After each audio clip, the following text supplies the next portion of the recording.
దేవుని ఘనమైన నామమునకు మహిమ కలుగును గాక. మన ప్రభువును రక్షకుడునునైన యేసుక్రీస్తుల వారి యొక్క ప్రశస్తమైన నామమునకు మరొకసారి మహిమ ఘనత ప్రభావములు కలుగులాగున దేవుని సన్నిధానంలో చేరి ఉన్న దేవుని ప్రియబిడ్డలైన మీ అందరికీ కూడా ప్రభు అయిన యేసుక్రీస్తు పేరిట వందనములు తెలియచేయచ్చు ఉన్నాను. సంతోషం ప్రియులారా. దేవుని సేవకుడు ఏది చెప్పినా మీ మేలు కొరకు అని గ్రహిస్తే మీరు దీవించబడతారు, ప్రయోజకులు అవుతారు. ఎవరు శాంతముగా ఉండగలరు అని మనం చూసాం. ఇప్పుడు ఎవరు శాంతముగా ఉండలేరు అది చూద్దాం. ఎవరు శాంతముగా ఉండలేరు, ఎవరు ప్రశాంతంగా ఉండలేరు, ఇలాగెన్నో మనం చెప్పుకోవచ్చు. అయితే శాంతము అనే మాట మీద మనం దేవుని వాక్యాన్ని ధ్యానం చేస్తున్నాం కాబట్టి రండి మరొకసారి మూల వాక్యానికి వెళ్దాం. ప్రసంగి గ్రంథం 7వ అధ్యాయము, ప్రసంగి గ్రంథము 7వ అధ్యాయము 8వ వచనాన్ని దేవుని మంచి మాటగా మరొకసారి చూద్దామా. ప్రసంగి గ్రంథం 7వ అధ్యాయము 8వ వచనం. కార్యారంభము కంటే కార్యాంతము మేలు, కార్యాంతము మేలు, అహంకారము గలవాని కంటే శాంతము గలవాడు శ్రేష్ఠుడు. చాలు. మొదటి విషయాన్ని మీకు జ్ఞాపకం చేస్తున్నాను. ఎవరు శాంతముగా ఉండలేరు అనంటే అహంకారము గలవారు శాంతముగా ఉండలేరు. ఎవరు? అహంకారం. బైబిల్ గ్రంథంలో ఒక చక్కటి మాట రాయబడి ఉంది. జ్ఞానైన సొలొమోను అన్నాడు. ఇది కూడా ఆయన రాసిన మాటలే, ప్రసంగి గ్రంథం. అందుకే అక్కడ ఇక్కడ ఆయనకు చక్కగా దగ్గర పోలికలో ఉంటాయి. అహంకారము వెంబడి అవమానం వచ్చును అన్నాడు. అహంకారులై ఉండకుడి అని ఆయన ఆలోచన. ఎవరు శాంతంగా ఉండలేరు అనంటే అహంకారము కలిగిన వారు ప్రశాంతంగా ఉండలేరు. రెండవది, అహంకారము కలిగిన వారు జ్ఞాన వాక్కులను కూడా స్వీకరించరు, మంచి సంగతులను స్వీకరించరు. కారణం ఏంటంటే వారిలో ఏముంది? అహంకారం. అహంకారం. బైబిల్ గ్రంథం నుంచి మాత్రము కాక చరిత్ర పుటల్లో నుంచి కూడా మనం వెళ్తే చాలామంది చరిత్రలో అహంకారులుగా, ఒక హిట్లర్ అనబడేటటువంటి నియంత అని చెప్పచ్చు, చాలా అహంకారం కలిగిన వాడు. చరిత్ర చెబుతుంది ప్రతి రాత్రి అట నిద్రపోయేటప్పుడు తన చక్కటి పరుపు మీద లేదా తన కింద పడుకునే అది అలవాటు ఎక్కడన్నది మనకు తెలియదు, కానీ ప్రపంచ పటాన్ని అలాగ పరుచుకుని దాని మీద తలగడగా పెట్టుకుని పడుకునేవాడట. ఏంటండి హిట్లర్ గారు ఇలాగా అని అంటే, ఏ రోజుకైనా ప్రపంచం నా చేతుల్లోకి రావాలి. అయితే మీకు తెలుసు, అలాగనుకున్న హిట్లర్ ఒకానొక రాత్రి తనను తానే షూట్ చేసుకొని చచ్చిపోయాడు. అహంకారము, తను శాంతంగా లేడు, ఇతరులను ప్రశాంతంగా ఉంచాల. తను ప్రశాంతంగా లేడు, ఎప్పుడు తన జీవితంలో గలిబిలే గలిబిలే గలిబిలే. బైబిల్ గ్రంథాన్ని కూడా మనం చూస్తే అహంకారము కలిగిన వ్యక్తులు చాలా మంది ఉన్నారు. ఉదాహరణకు మీకు ఒకరిద్దరిని పరిచయం చేస్తాను. అషూరీయులు అనబడేటటువంటి ఒక తెగ ఉంది బైబిల్లో. ఇశ్రాయేలులకు, యూదా వారికి శత్రువులుగా. సన్హెరెబు, రబ్షాకే అనబడేటటువంటి వారు చాలా అహంకారులు. ఎలాగ మాట్లాడారు అనంటే, దేవుని ప్రజలు అనబడేటటువంటి వారిని మా మూత్రం తాగాలి మీరు అన్నాడు, మా మలము తినాలి అని అన్నాడు. మీరు మాకు లొంగితే సరి, లేదా మిమ్మల్ని మేము ఎన్నో దేశాలను గెలుచుకుంటూ వచ్చాం, మిమ్మల్ని భూమి మీద ఉండకోకుండా ప్రతి ఒక్కరిని కత్తికోత ఊచకోత కోస్తామని చెప్పారు. వాళ్ళు తమ జనాంగం అంతా వినేటట్టుగా మాట్లాడుతుంటే వాళ్ళు అన్నారు, అయ్యా మాకు సిరియా భాష తెలుసు, ఇంకా కొన్ని భాషలు తెలుసు, సో పెద్దలమైన మాతో మాత్రమే మీరు మాట్లాడండి, జనాల గుండెలు కరిగిపోయేటట్టుగా మీరు అలాంటి అహంకారపు మాటలు మాట్లాడొద్దు అని అంటే మరి ఎక్కువగా మాట్లాడారు. అయితే మీకు తర్వాత తెలుసు, రాజుల 2వ గ్రంథం 30, 31, 32 అధ్యాయాలకు మనం వెళ్ళిపోతూ ఉన్నప్పుడు ఎంతగా అయితే సన్హెరెబు విర్రవీగాడో, ఎంతగా అయితే రబ్షాకే విర్రవీగాడో, అహంకారులు అనబడేటటువంటి వారు ఆ రాజు, అష్షూరియు రాజు తన బిడ్డల చేతనే ఏమయ్యాడు? చంపబడ్డాడు. దేవుని బిడ్డలారా, అహంకారం అవమానం తెస్తుందండి. మరి ముఖ్యంగా నేను జ్ఞాపకం చేసే ఒక చక్కటి మాట ఏదైనా ఉంది బైబిల్ గ్రంథంలో నుంచి అని అంటే అహంకారానికి పర్యాయ పదము గర్వము అని చెప్పచ్చు. వస్తీ అనబడేటటువంటి ఒక ఆమె ఉంది కోరేషు కాలంలో, దర్యావేషు. ఎస్తేరు గ్రంథం 1వ అధ్యాయములో ఎంత గర్వం ఆమెకు, ఎంతగా అహంకారం. ప్రజలందరూ కూడా అన్నారు, పురుషులందరూ అన్నారు, ఈమె చేసినట్టుగా అందరూ చేస్తే కుటుంబాలు, కాపురాలు నిలవబడవన్నారు. అహంకారము కలిగినటువంటి వస్తీని దేవుడు ప్రక్కన పెట్టాడు. ఎవరిని ఎన్నుకున్నాడు ఆయన? వినయము కలిగిన, దీనత్వము కలిగిన, ఇంకా చెప్పండి, సాత్వికమైన మనస్సు కలిగిన ఎవరామే? ఎస్తేరు. అందుకే బైబిల్ గ్రంథాన్ని మనం ధ్యానం చేస్తున్నప్పుడు, స్త్రీల వ్యక్తిత్వాలను ధ్యానం చేస్తున్నప్పుడు, దేవుని సేవకురాలు చాలా మంది స్త్రీల గురించి చెప్పింది ఈ సంవత్సరం అంతా. చాలా మంది స్త్రీల గురించి కొన్ని డౌట్స్ అడుగుతున్నప్పుడు ఇలాగ వివరించుకుంటూ వెళ్తుంటే చాలా మంది స్త్రీలు, చాలా మంది ఫోన్లు చేసి, మేము ఆ పేరే వినలా బైబిల్లో, నువ్వు చెప్తుంటే విన్నామమ్మా, ఎక్కడుంది, ఎలాగ మాట్లాడుతూ వచ్చారు. అందరూ స్త్రీలను మనం చూస్తూ ఉన్నప్పుడు స్త్రీకి ఉండవలసిన గొప్ప అందం ఏంటి చెప్పండి? అణకువ. అందుకే బైబిల్ గ్రంథం అనింది, స్త్రీలు అణకువయు స్వస్థ, ఏం బుద్ధి? మంచి బుద్ధి అని అర్థం స్వస్థత అంటే.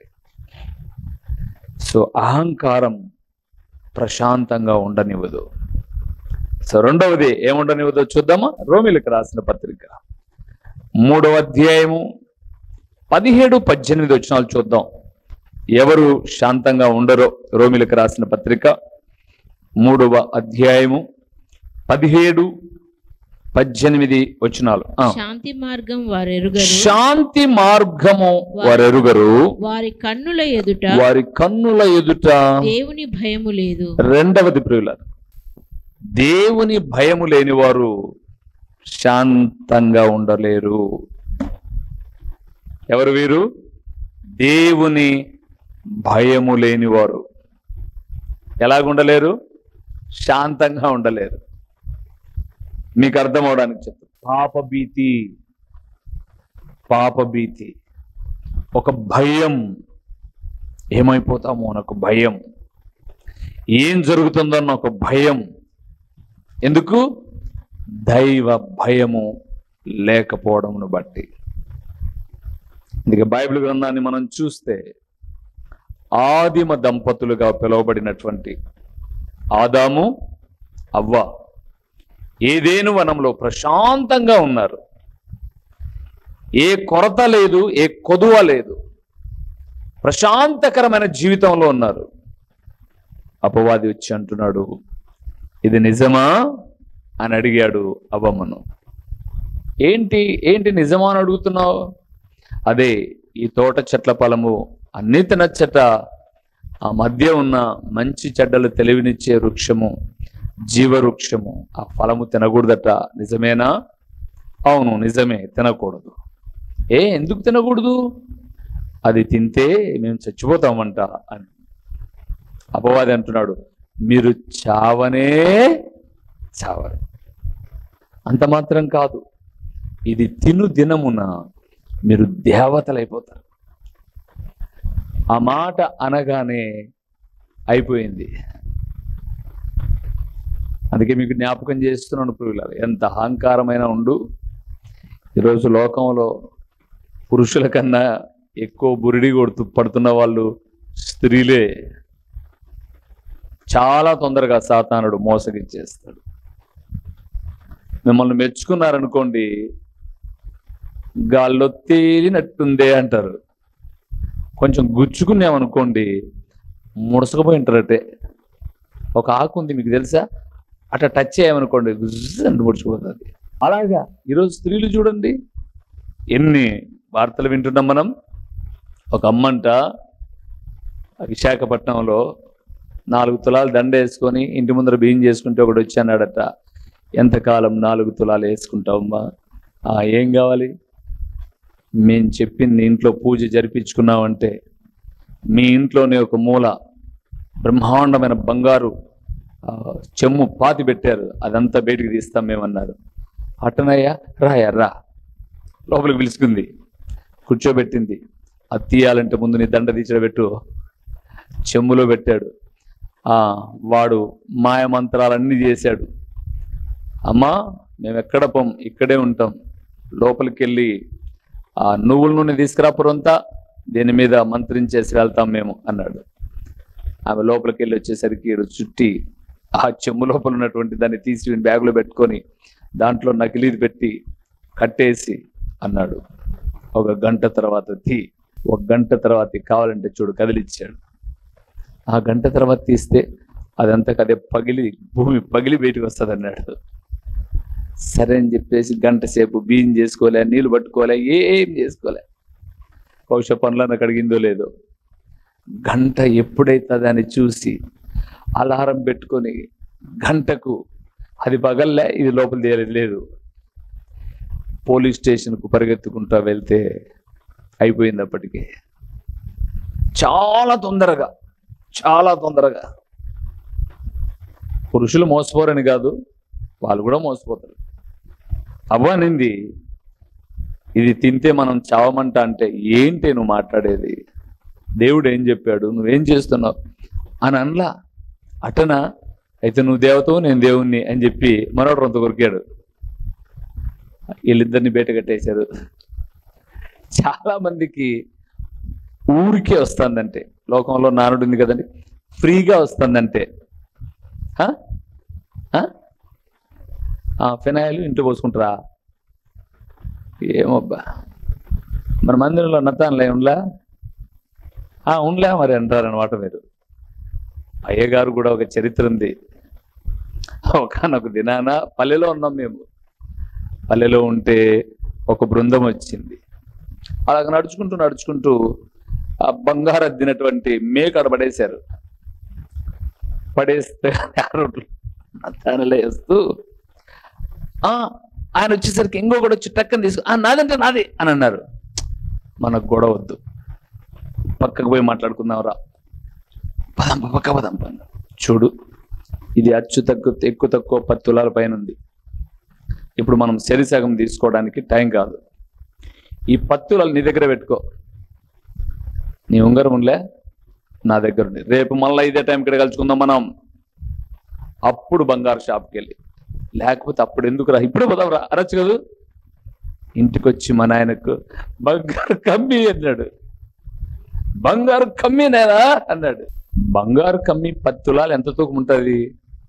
అది ఇనుము కాబట్టి దగ్గర 10 తులాలు కాదు, 50 గ్రాముల నుంచి 1/4 కేజీ ఉంది.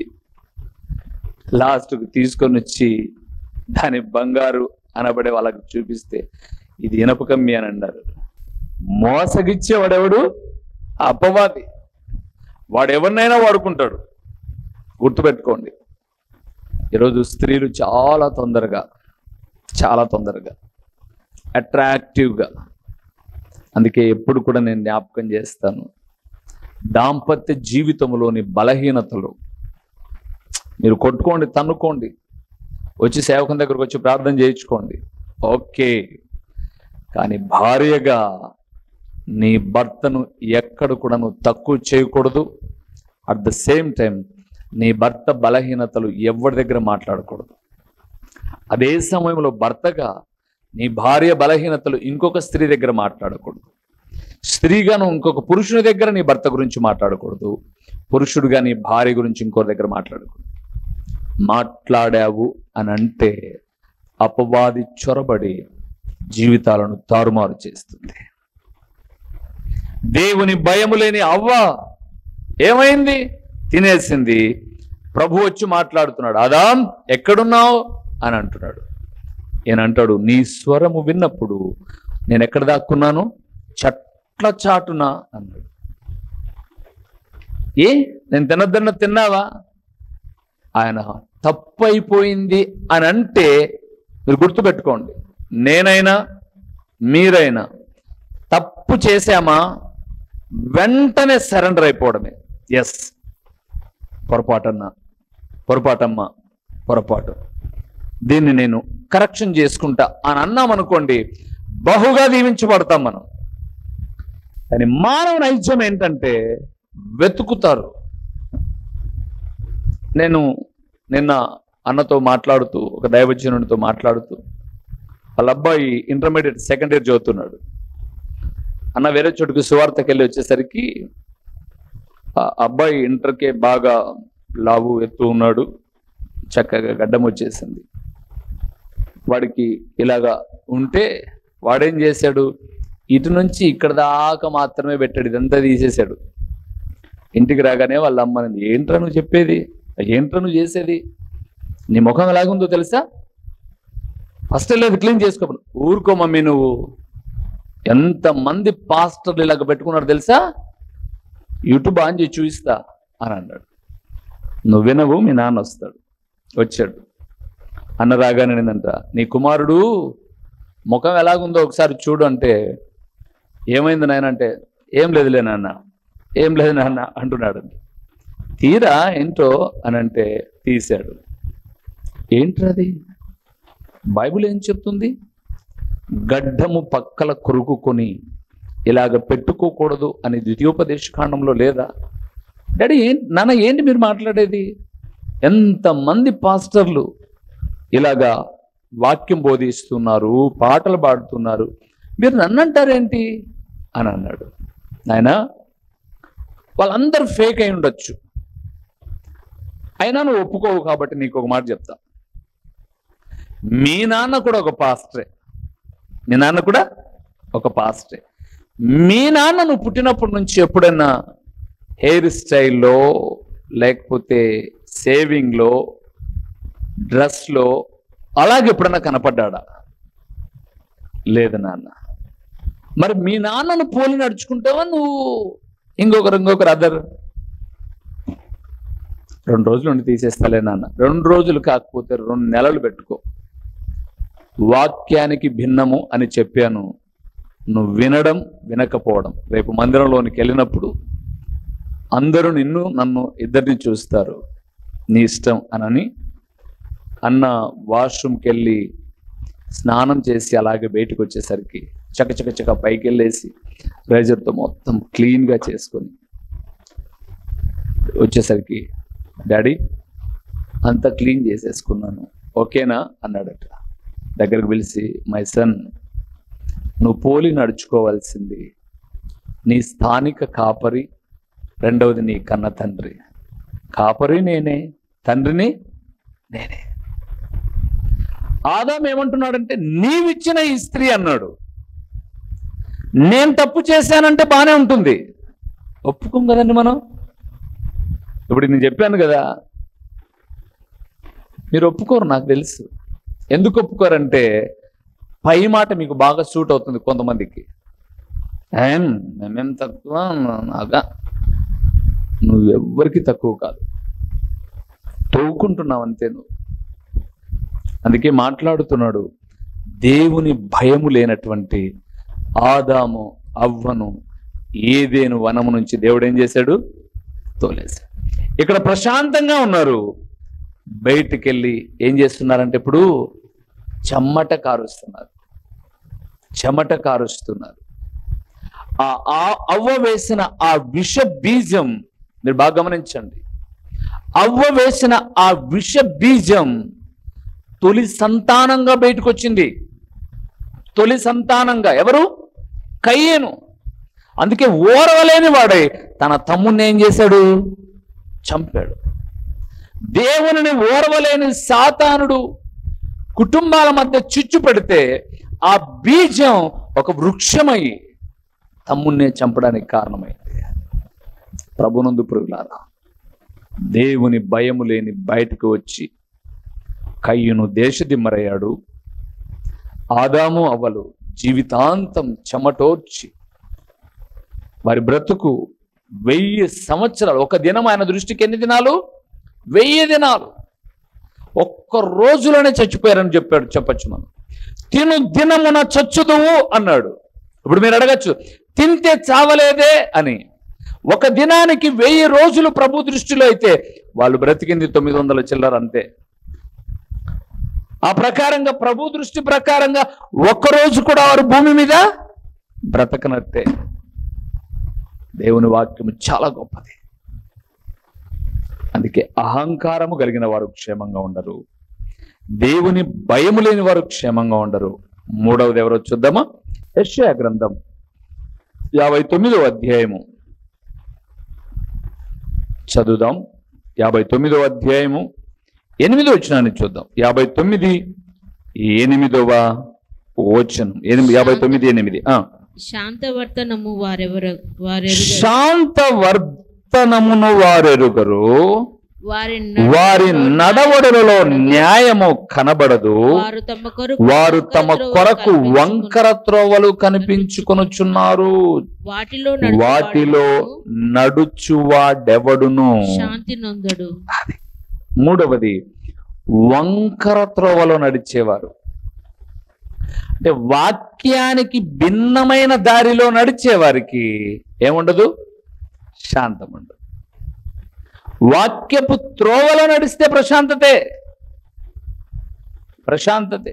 అందుకే బైబిల్ చెప్తుంది, నీ వాక్యము నన్ను బ్రతికించి ఉన్నది. నాకు బాధలు లేవా? ఉన్నాయి.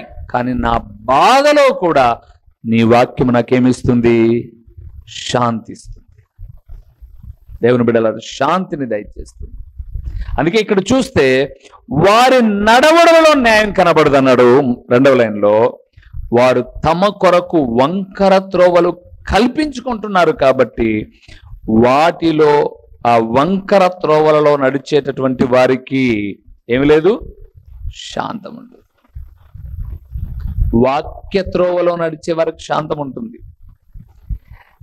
వారి నడవడలో న్యాయం కనబడదన్నాడు చూడండి.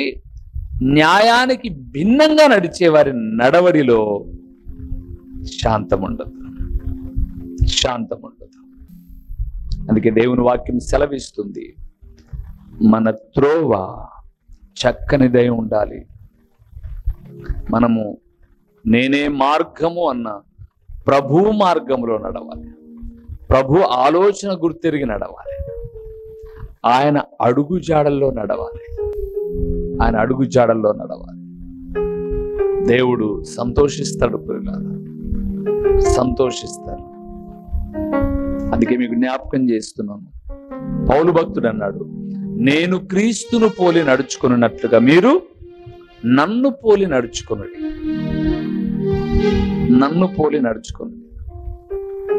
నాకు ముగ్గురు పిల్లలు. ఏదో కొడుకును పొగుడుతున్నాను అని అనుకోమాకండి. నా కుమారుడు నేను ప్రార్థన చేసేటప్పుడు పలుకుతాడు, అదే పదవుచ్చరణ చేయడానికి ప్రయత్నం చేస్తున్నాడు. వాడు ప్రయత్నం చేస్తున్నాడు. మిగతా వాళ్ళు ఉన్నారు, లేదా ఇప్పుడు ఇంట్లో 2-3 నెలల నుంచి తినడం, ప్రశాంతంగా పడుకోవడం. మా 2వ పాప కూడా ఉంది. ఆ పాప మాత్రం ప్రార్థన చేసేటప్పుడు ఎన్నో మాటలు చెప్పారు, నేను చేసేటప్పుడు ఆ పదాలను పలుకు. నేను చెప్తాను. టీవీ పరిచర్య, సంఘ పరిచర్య, స్వార్థ పరిచర్య, టీవీ పరిచర్య, యూట్యూబ్ పరిచర్య, ప్రొద్దుటూరు ఆదివారపు జయమ్మ కాలనీ, ఈ లైన్ మాది ఉంటుంది. వాడు చేసినా నేను చేసిన, మా బాబు చేసినా నేను చేసిన. బ్లెస్సి కూడా ప్రార్థన చేసింది అనుకోండి, యూట్యూబ్ పరిచర్య, పొద్దుటూరు పరిచర్య, వలబడితే జయమ్మ కాలనీ, లాస్ట్ సంఘానికి వస్తుంది. అంటే ప్రారంభించింది ఇక్కడ నుంచి దీని ఎనికిది ముందుది వెనక్కి. ప్రార్థన చేసేటప్పుడు దేవుని సేవకుని యొక్క పద ఉచ్చారణను పలకడం నేర్చుకోవాలి. మీరేం చేస్తారంటే కూర్చొని అనుకున్నాను అంతే. చేసేటప్పుడు ఆ పదాలు ఇంకొకరు ఫాలో అవుతున్నారు అద్భుతకరంగా. నేను సక్సెస్ అయ్యాను అని అంటే, సక్సెస్ నడిచిన వ్యక్తి అడుగుజాడల్లో నడిస్తే సక్సెస్ అవుతారు తప్ప సొంతంగా ఎంచుకునే వాళ్ళు కారు. అందుకే పౌలు అనింది, నేను క్రీస్తును పోలి నడుచుకున్నాను, మీరు నన్ను పోలి. సేవకుని యొక్క మాట తీరును గమనిస్తే ప్రార్థనలోనైనా, పాటలోనైనా, వాక్యములోనైనా వారు ఘనమైన స్థితిలోనికి వెళ్తారు. మనం ఏం చేస్తామంటే మనం సొంతంగా ఆలోచనలోకి వెళ్తాం.